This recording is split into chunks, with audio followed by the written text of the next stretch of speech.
वक्रतुंड महाकाय सूर्यकोटि समप्रभ निर्विघ्नं कुरु मे देव सर्वकार्येषु सर्वदा। वक्रतुंड महाकाय सूर्यकोटि समप्रभ निर्विघ्नं कुरु मे देव सर्वकार्येषु सर्वदा। राधे राधे, जय श्री कृष्णा। मैं सीमा सिंह आप सभी धर्म प्रेमियों को सादर प्रणाम करती हूँ। आज मैं आपको पौष मास के महात्म्य का आगे का अध्याय सुनाने जा रही हूँ। एक बार शौनकादि 88,000 ऋषियों ने श्री सूत जी से पूछा कि हे महात्मन, आपने बहुत से व्रतों का महात्म्य हमसे कहा, जिनको सुनकर हम अत्यंत तृप्त हो गए। अब आप कृपा करके हमें पौष मास के महात्म्य को भी सुनाइए। इतना सुनकर शौनकादि ऋषि कहने लगे कि हे ऋषि मुनियों, मैं तुमसे पौष मास के व्रत का महात्म्य सुनाता हूँ, जिसके सुनने मात्र से ही मुक्ति कुछ दुर्लभ नहीं रह जाती। इस संसार सागर को पार करने वाले भगवान, जिनके स्मरण मात्र से ही मनुष्य सब पापों से छूट जाता है। इस संसार में मनुष्य जन्म पर्यंत दुर्लभ अच्छे कुल में जन्म लेना, उससे भी दुर्लभ है सदाचार होना और अच्छी संगति प्राप्त करना, और बहुत ही दुर्लभ और शुभ है। भगवान सूर्य नारायण की भक्ति और पौष रविवार का व्रत सब प्रकार से शुभ फलदायक है। जो सूर्य नारायण के पौष रविवार का व्रत करते हैं, उस मनुष्य का जीवन सफल माना जाता है। जो बुद्धिमान मनुष्य सूर्य नारायण को प्रसन्न करता है, उसके सब काम सफल होते हैं।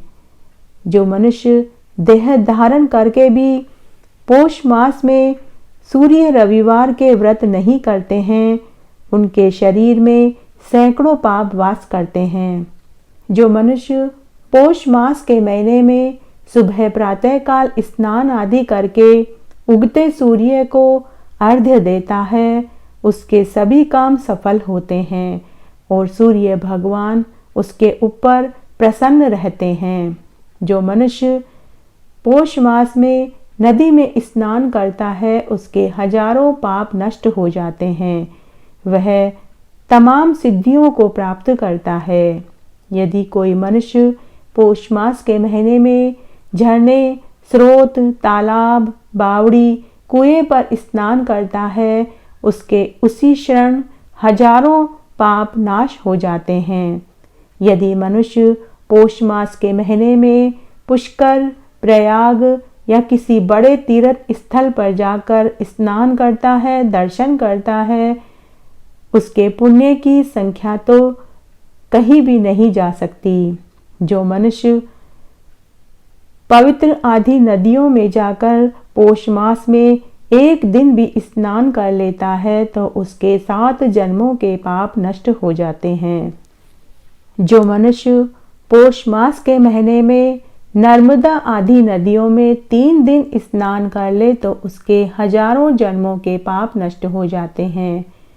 जो मनुष्य पौष मास में एक पक्ष तक गोदावरी में स्नान करता है, वह सब पाप कर्मों से मुक्त होकर सूर्य लोक को प्राप्त होता है।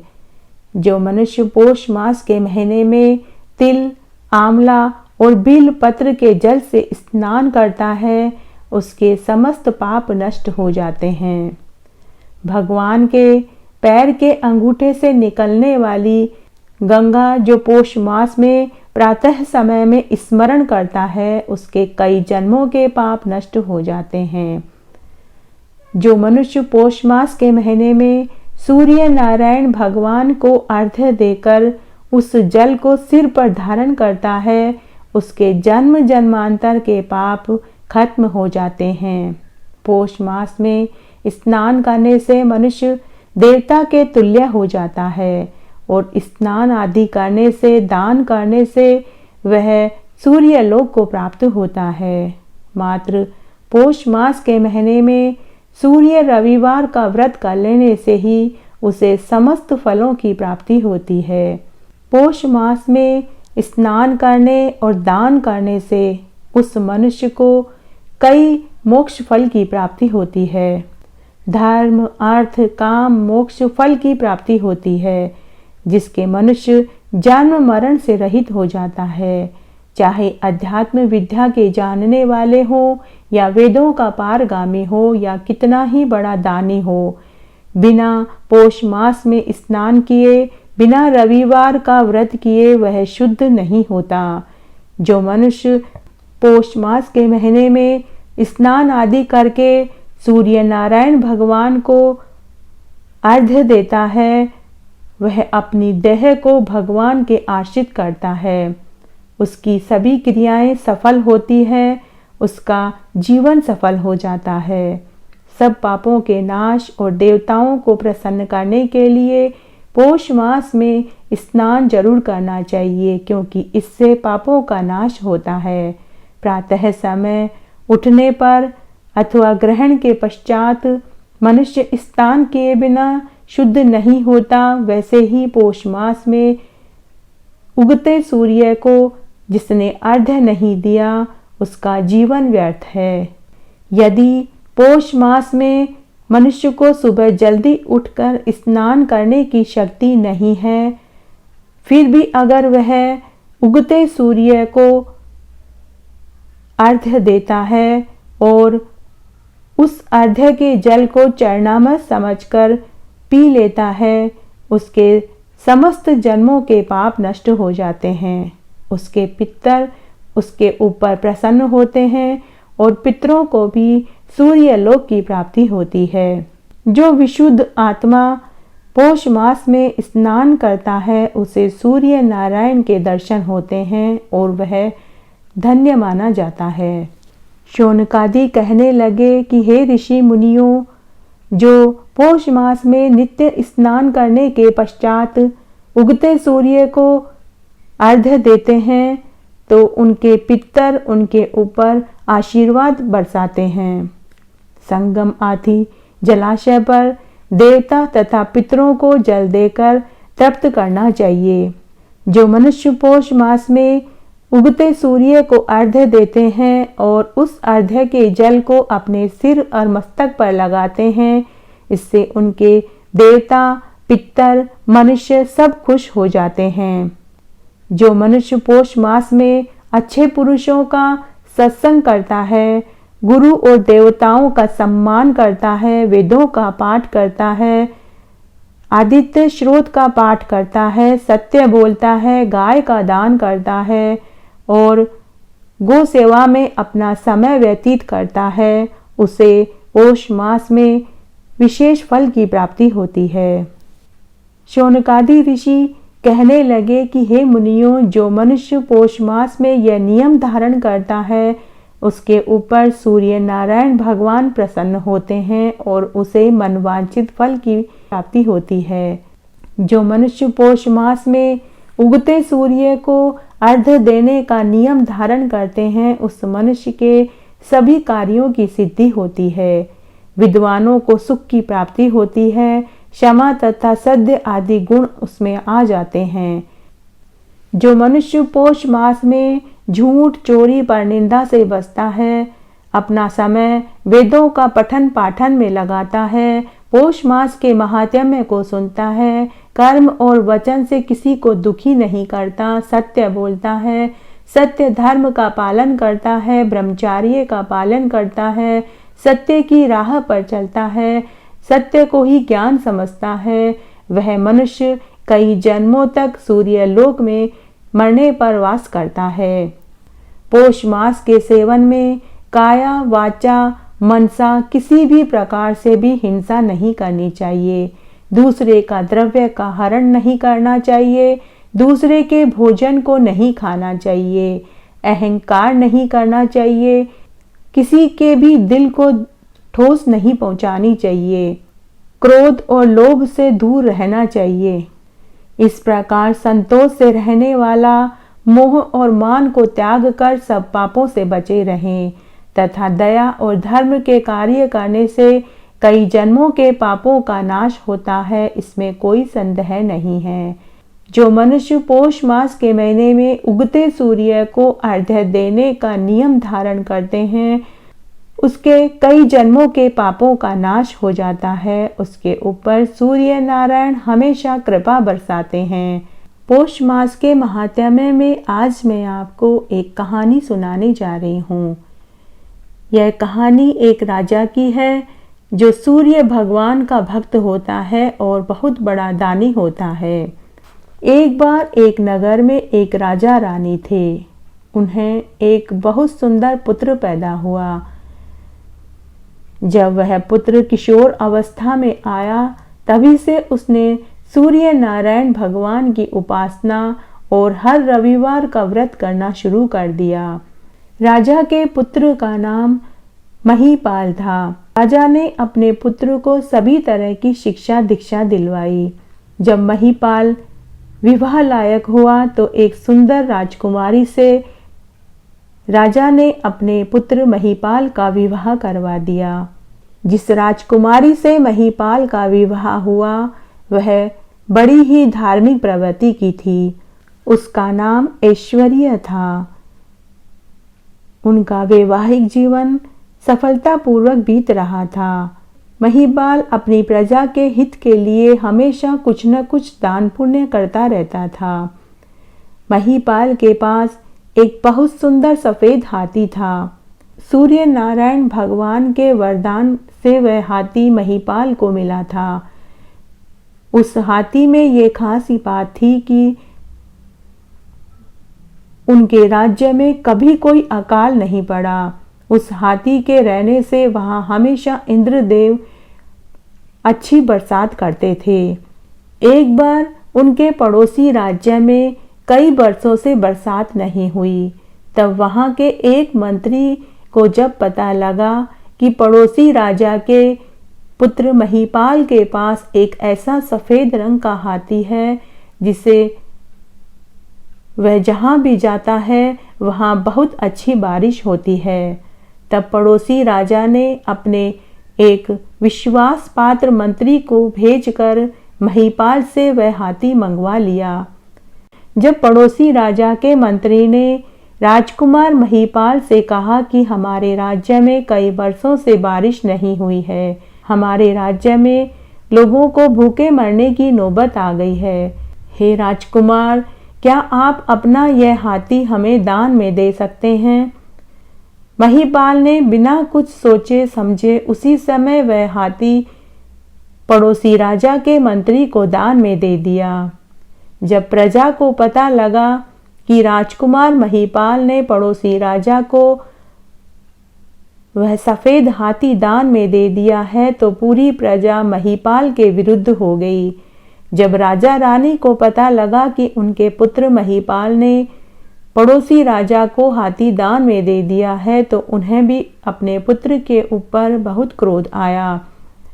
पूरी प्रजा महीपाल के विरुद्ध हो गई। उन्होंने कहा कि हे राजन, इस राज्य में या तो यह राजकुमार महीपाल रहेगा या फिर हम लोग रहेंगे। तब राजा और रानी ने अपने पुत्र को महल से जाने का आदेश दे दिया। राजकुमार महीपाल जब अकेला ही महल और राज्य छोड़कर जाने लगा तो उसकी पत्नी ऐश्वर्या ने अपने सास ससुर से अपने पति के साथ जाने की अनुमति मांगी। राजा रानी ने अपनी पुत्र वधू से कहा कि हे राजकुमारी, तुम महलों में पली बड़ी हो, तुम सन्यासी का जीवन नहीं जी पाओगी।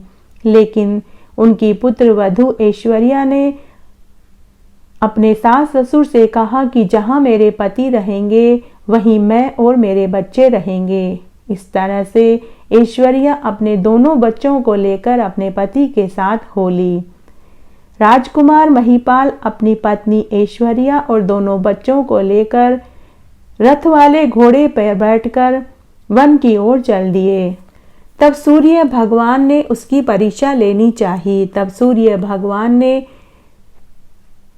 तब सूर्य भगवान की माया से वहां कुछ ब्राह्मण आए और महीपाल से उनका घोड़ा और रथ मांग लिया। राजकुमार महीपाल ने उन ब्राह्मणों को घोड़ा और रथ दे दिया। थोड़ी दूर आगे जाने पर वापस सूर्य भगवान ने उसकी परीक्षा लेनी चाहिए और वहां उनकी माया से कुछ भिखारी आ गए। उन भिखारियों ने राजकुमार महीपाल और राजकुमारी से कीमती आभूषण दान में मांगे। तब महीपाल ने और उनकी रानी ऐश्वर्या ने अपने गहने उन्हें दान में दे दिए। इस तरह वे पैदल यात्रा करने लगे। फिर एक वन में जाकर उन्होंने घास फूस की एक झोपड़ी बनाई और उसमें वे रहने लगे। दोनों राजकुमार और रानी ने साधुओं के वस्त्र धारण कर लिए। राजकुमारी ऐश्वर्या वन में रोज फल और जड़ी बूटी लाती और उसी का वे भोजन करते और समय व्यतीत करने लगे। राजकुमार महीपाल रोज सुबह जल्दी उठता, तालाब पर स्नान आदि करने के बाद सूर्य नारायण भगवान को अर्घ्य देता और वहीं पर बैठकर सूर्य भगवान की स्तुति करता था। घर पर उनकी पत्नी ऐश्वर्या घर का काम करती, जंगल से फल और जड़ी बूटी लाती और अपने बच्चों को खिलाती। इस तरह उनका समय आराम से बीतने लगा। लेकिन सूर्य भगवान ने भी उसकी परीक्षा लेने में कोई कमी नहीं छोड़ी। तब सूर्य भगवान की माया से एक ब्राह्मण राजकुमार महीपाल के झोपड़ी के पास आया और बोला, हे पुत्र, मैं बहुत निर्धन और गरीब ब्राह्मण हूँ। मुझे अपने पूजा पाठ के लिए और ईंधन आदि लाने के लिए मुझे आपके दोनों पुत्र दान में दे दीजिए, क्योंकि मैं बड़ा ही बुजुर्ग हूँ। न तो मैं पूजा का सामान इकट्ठा कर पाता हूँ और न ही भोजन आदि की व्यवस्था कर पाता हूँ। तब राजकुमार महीपाल ने अपने दिल पर पत्थर रखकर अपने दोनों पुत्रों को उस ब्राह्मण को दान में दे दिया। जब राजकुमारी ऐश्वर्या को पता लगा तो वह मूर्छित होकर गिर पड़ी। जब राजकुमार महीपाल ने अपने दोनों पुत्रों को दान में दे दिया तब धरती हिल उठी। राजकुमार की उदारता को देखकर सूर्य भगवान ने अपनी परीक्षा में उसे सफल माना, लेकिन उन्होंने एक परीक्षा और लेनी चाहिए। तब सूर्य भगवान स्वयं एक साधु का वेश बनाकर राजकुमार महीपाल के पास आए और बोले कि हे पुत्र, मैंने सुना है कि तुम दान देने में कोई कंजूसी नहीं करते हो।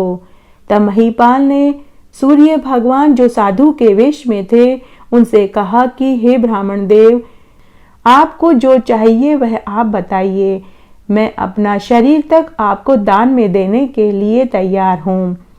तब सूर्य भगवान जो साधु के वेश में थे उन्होंने कहा कि हे पुत्र, तुम मुझे अपनी पत्नी दान में दे दो। मैं बड़ा ही वृद्ध ब्राह्मण हूँ। मुझे भोजन आदि बनाने के लिए एक सेविका की जरूरत है। क्या तुम अपनी पत्नी मुझे दान में दे सकते हो? तब महीपाल शांत होकर बोला कि हे ब्राह्मण देव, आपने जो चाहा है मैं वही आपको देने के लिए तैयार हूँ। उसी समय महीपाल ने अपने हाथ में जल लिया और कहा, साधु महात्मा, मैं इस जल को हाथ में लेकर शपथ लेता हूँ कि मेरे जितने भी प्रियजन हैं मैं उन सबको दान में देता हूँ। आप मेरी पत्नी को अपने साथ ले जा सकते हैं। राजकुमार महीपाल की उदारता को देखकर सूर्य भगवान बड़े ही द्रवित हो गए। उन्होंने उसी समय साक्षात सूर्य देव के रूप में दर्शन दिया और कहा कि हे पुत्र, तू मेरी परीक्षा में सफल हुआ। तभी उनके दोनों पुत्र भी वहीं प्रकट हो गए। तभी राजकुमार महीपाल और उनकी ऐश्वर्या ऐश्वर्या सूर्य नारायण भगवान के चरणों में नतमस्तक हो गए। सूर्य नारायण भगवान ने राजकुमार महीपाल और ऐश्वर्या से कहा कि तुम मेरी परीक्षा में सफल हुए हो, तुम्हें सभी सुख प्राप्त होंगे। और ऐसा कहकर सूर्य नारायण भगवान अदृश्य हो गए।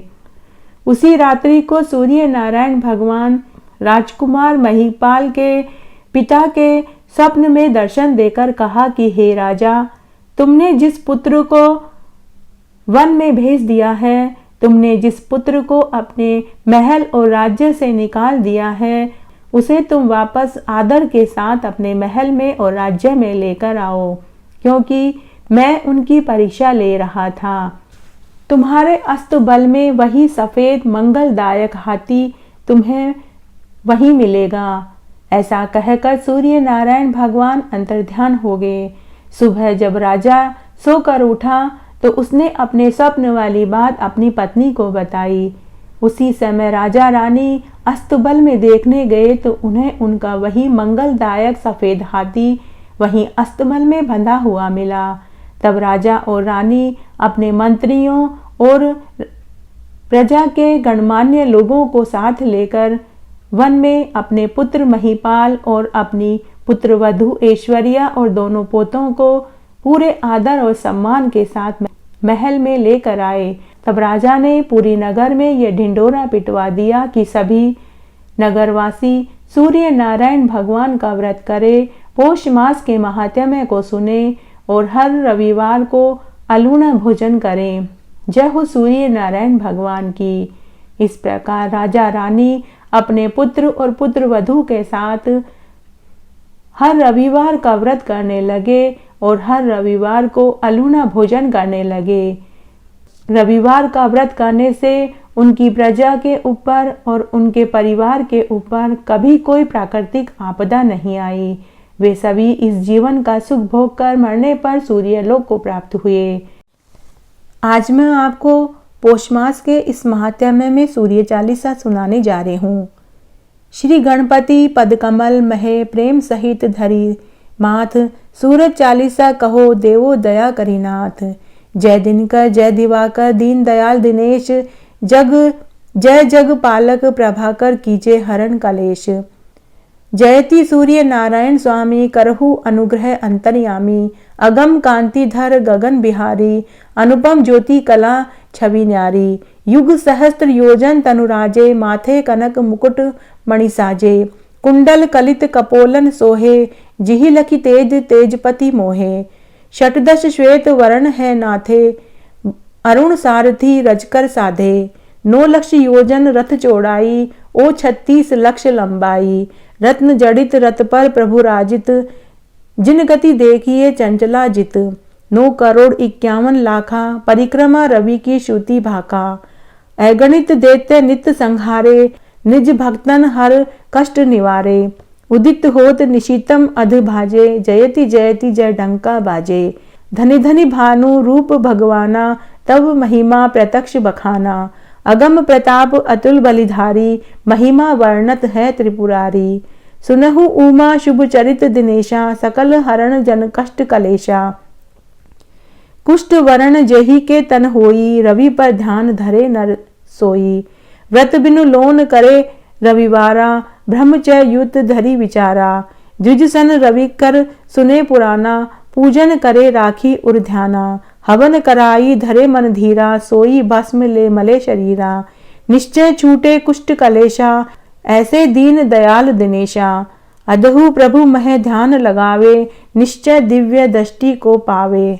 जो निश्चय कर प्रेम प्रतीति, निष्दिन रवि पर धारे प्रीति। रवि दिन प्रेम सहित चितलाई, सूर्य पुराण सुने सुखदाई।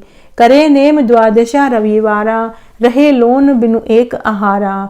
करे शयन कुश कास डसाई, हर्षित सदा सूर्य गुण गाई। जो अस प्रभु मह ध्यान लगावे, बंधु नारी पुत्र सुख पावे। कह शिव संशय करे न कोई, सत्य वचन मम रशा न होई। जगहित लागी प्रेम रसबानी, सुनी गोरी हृदय हर्षानी। धन्य धन्य सूरज अधिनाशी, दीन दया निधि मंगल राशि। महा अधीन कह तारण वाले, नारद शाप निवारण वाले। सजाजित के मान रखैया, मणिते स्वर्ण में वर्षैया। प्रात रूप धारे चतुरानन, राजे विष्णु रूप मध्यानन। शंभु रूप धरि साय काला, त्रिभुवन माही करे प्रतिपाला। वर्ष बीच पुनि 12 नामा, धरि भक्तन कर पूजहि कामा। षट ऋतु दीन तिथि वर्ष महीना, पलक मुहूर्त तुम्हें अधीना। खगमग जीव जंतु नर नारी, घन गरजत नभ बरसत भारी। वृक्ष लतादिक प्रभु तव जानत, फूलन फरत झरत पुनि जामत। चंद्रादिक नवग्रह नव तारे, ये सब तुमरे हिन नाथ सहारे। धन्य सूर्य नारायण स्वामी, दिव्य दृष्टि दे अंतर्यामी। करहु बेगी अब पूर्ण आशा, होई दृष्टि मम ज्ञान प्रकाशा। जो ये चरित्र सूर्य का गावे, सब सुख भोग परम पद पावे। नमत धरणीधर प्रभु दासा, संग प्रयाग आश्रम दुर्वासा। रवि चालीसा प्रेम युत, पाठ करे धरि ध्यान। सुख संपत्ति आयु बढ़े, होय सदा कल्याण। इति श्री सूर्य चालीसा संपूर्णम। इस प्रकार आज मैंने आपको सूर्य चालीसा सुनाई। आशा करती हूँ यह आपको जरूर पसंद आएगी। इस तरह आज मैंने आपको पौष मास का महात्म्य सुनाया और साथ ही एक अनसुनी सूर्य नारायण भगवान की कहानी सुनाई। आशा करती हूँ आपको ये जरूर पसंद आएगी। मेरे साथ बने रहने के लिए आपका धन्यवाद। आगे के महात्म्य और आगे के अध्याय के लिए भी आप इसी तरह मेरे साथ बने रहें। धन्यवाद।